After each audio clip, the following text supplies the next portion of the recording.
I'm glad to be here. I'm Mohammad Sadiq, Director Parveen Travels and Group of Companies, which is a family-owned business.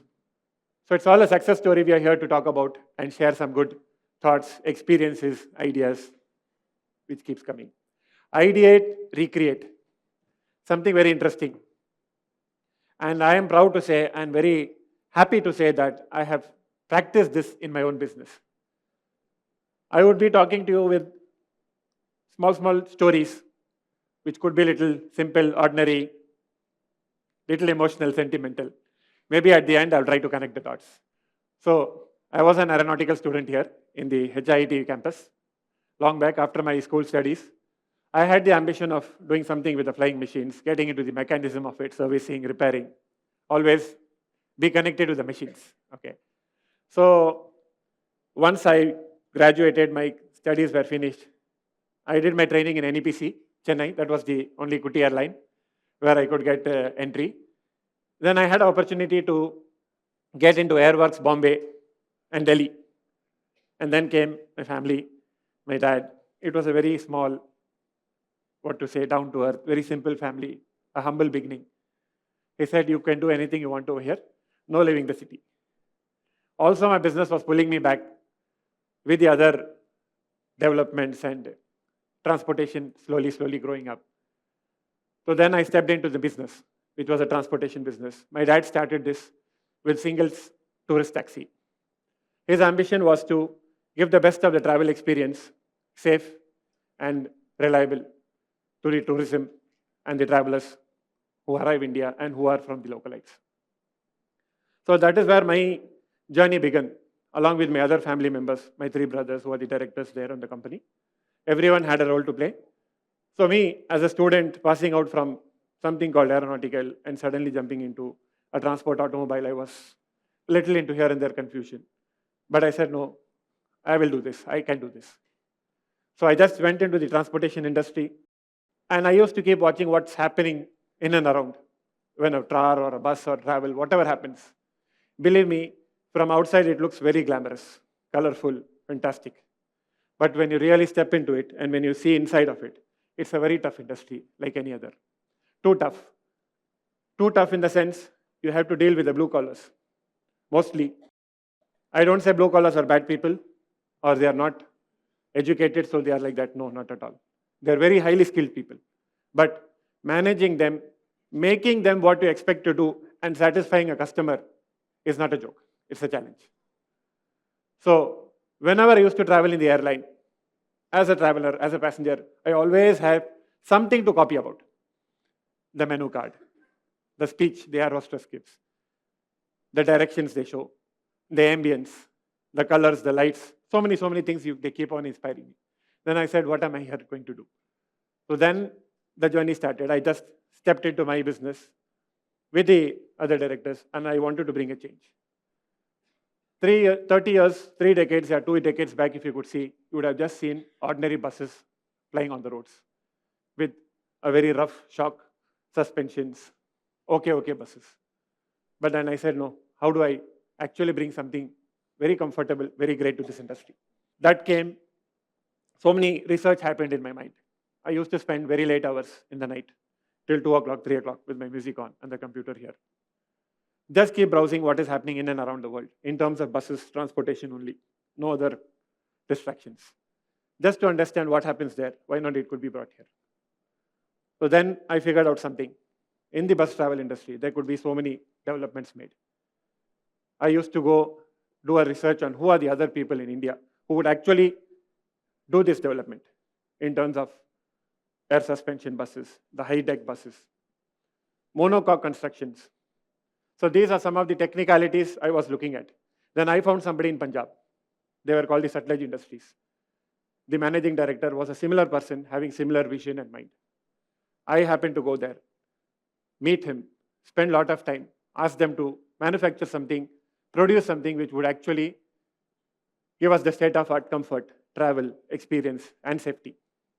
So that is where a lot of things started pushing me, giving me encouraging things to start doing something which is little different from what others do. I would always like to stand out from the crowd. That has been a fire inside me. Yes. So that took me to a very, very longer distance, understanding and doing what next. These are the proud achievements my company has done with my efforts also. These are the group of companies which we are into. It's an automobile. We have service centers. We have manpower agency. We have hospitality and food chains. So it all branched out only from one company called Parveen Travels. And that is only transportation and nothing else. To quickly tell you, we transport 1 million passengers per annum. We have won the National Tourism Award for the 10 consecutive years. We have 100 dedicated passenger services crisscrossing in and around South India. We do 10 million kilometers coverage per annum, a fleet strength of 1,300 plus vehicles, and 5 decades of lot of experience and lot of hard work put into this. So this is not a commercial story, but I would like to tell you, lot of efforts have gone into it, lot many lives are into it, and bringing an accident-free road transport in India, it is very much challenging. But if we could definitely have discipline over things and monitor them with proper HR practices, I'm sure we can achieve it. And I am proud to say that my company is a 99.1 accident-free percentage company we have rated for the last few years. As I told you, I have a lot of chota stories to put into it. We have proper HR practices. It's nothing but I don't need to study a big MBA HR. No, I just need to understand a human mind. A driver has to be treated as a proper human. Driver, you stand there. No, that's not what we are actually looking at. You have a bus which is costing 1.3, 1.5 crores. And finally, who drives the bus? It's the driver. So unless you will not take well care of him emotionally, financially, and physically, what is that we expect from him? So all these practices came to us as we were very keenly looking into it, how we can make it safe, how we can make it a good one, a comfortable one. Yes, this made us to go penetrate more into it. We started a training center. We do own a training center even today. We have gone up to the level of simulators. Any driver who joins us has to go for a training, no matter how much experienced he is. He has to go for a training, get into a simulator. We have instructors from IRC who are retired people. He has to go a 5 days training in terms of safety, behavior, discipline, and customer service. After that, he's put on the roads with the expensive machines you see, a proper uniform. Everything is checked.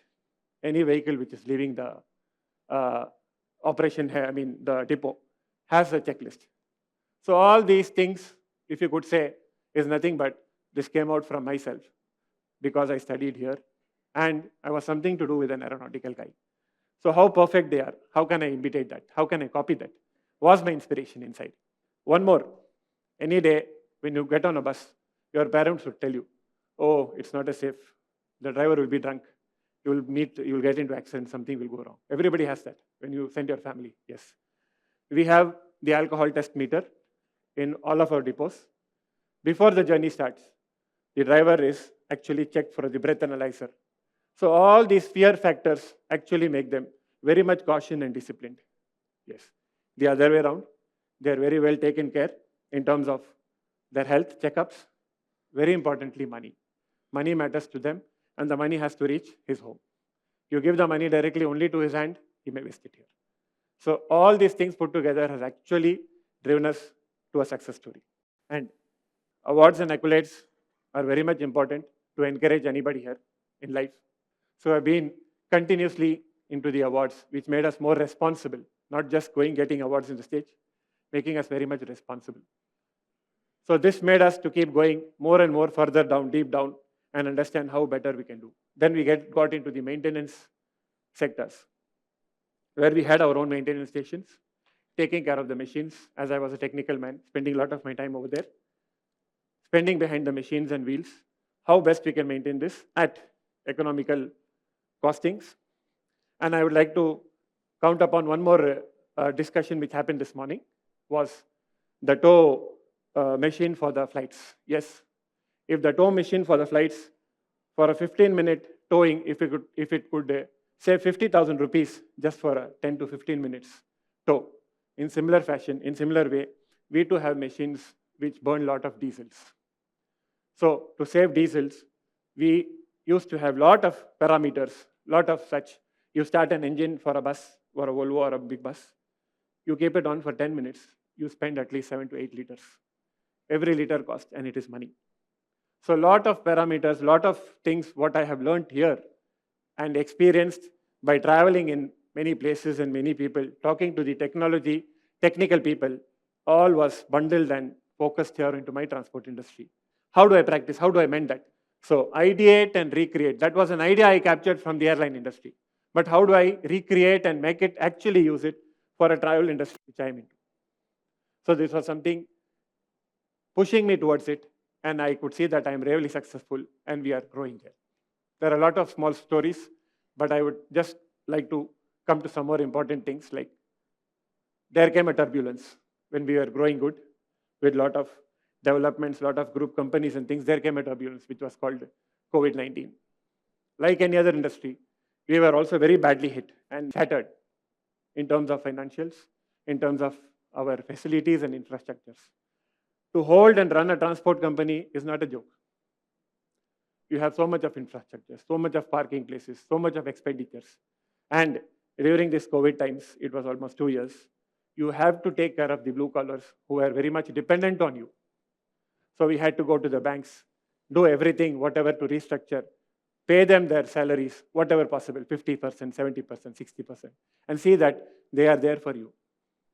As an aircraft, as a transport, as a car, as any machines you talk, it has to be in a running condition. Then after this disaster, we are just now getting up. Then it took us to another line saying that, what is that? How are we going to make the people to actually travel with us? They were all into fear. Oh, going in the bus, no, I will get COVID. So that was the time we said, no, let us get into a safety dome. Then we did a lot of methods we brought into sanitization. We did the UV machines fitted in the bus, which could actually give safety and create that confidence back into the passengers that yes, it's a safe bus, let us travel.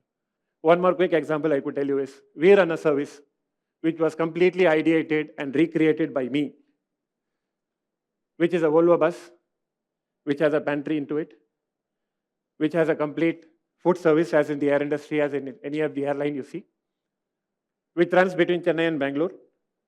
It touches in 4 hours, 40 minutes, non-stop. You have a washroom which is fitted in the flight actually.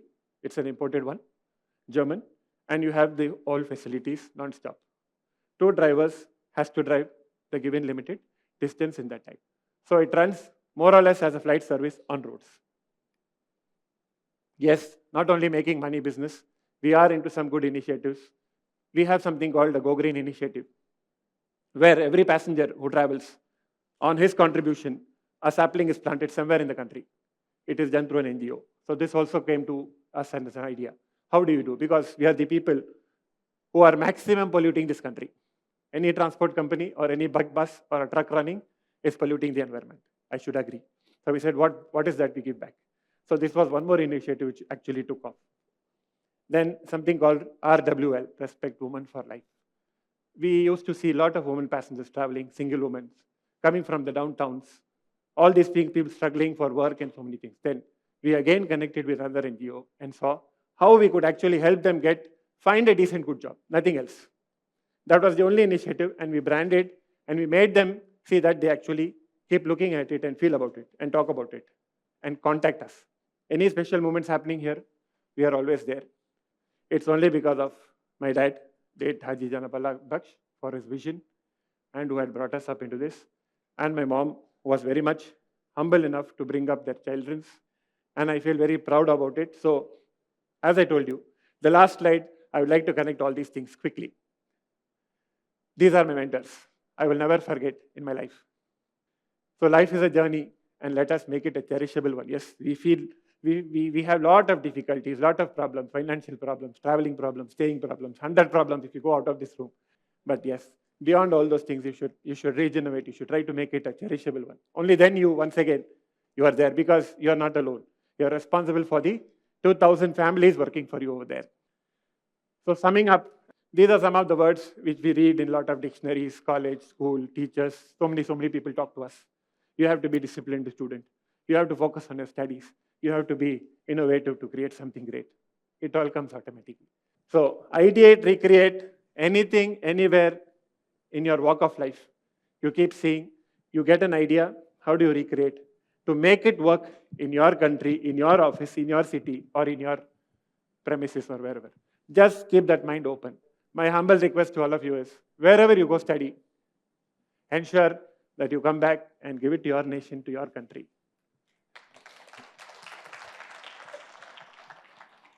Whatever the minds you see in the abroad, I'm not here to criticize or compete or talk in the other political ways. No, it's all our minds. It's all Indian minds. So why not we develop our country, putting ourselves back here? So I think I have delivered a little of my little life experience and my life success to all of you over here. And once again, being a proud member from here, standing here. Thank you so much.